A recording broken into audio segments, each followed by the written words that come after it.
I think our current project is just really feeding off of the previous funding for the Dementia with Lewy Body Consortium, which is really primarily focused initially on characterizing individuals with dementia with Lewy bodies and collecting specimens and really getting fine detail on their clinical characteristics.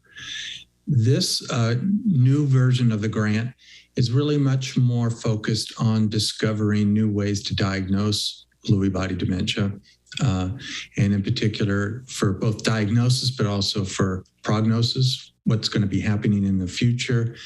And then hopefully we can link this into therapeutic trials, and we can use these markers for telling us not only are we treating the right disease, but can we actually use markers to tell us if we're having an effect on the disease.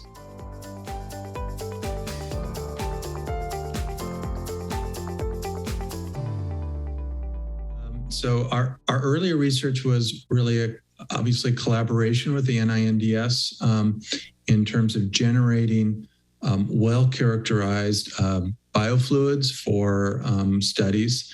And I'll help answer the next question too, which is then providing that information for other investigators as well as investigators here at our practicing sites for being able to do their own research. So it really helped us expand work, particularly in the dementia with Lewy bodies area, which has not had a lot of work done up to now.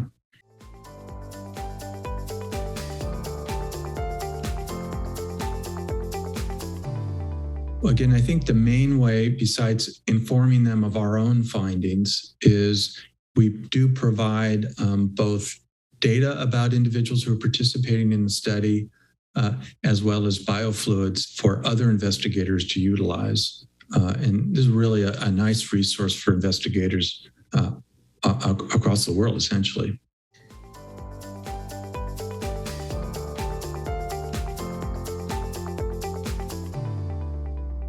I think there are a number of ways. First of all, it's a very difficult diagnosis to make, to be accurate on. We realize that when we follow people with this diagnosis, or people we don't think actually have Lewy body dementia, when we find either by following them longitudinally over time that we see emerging symptoms that suggest they might have Lewy body dementia, or they come to autopsy and we look at their brain and realize, wow, this person had a Lewy body disease and we didn't know it.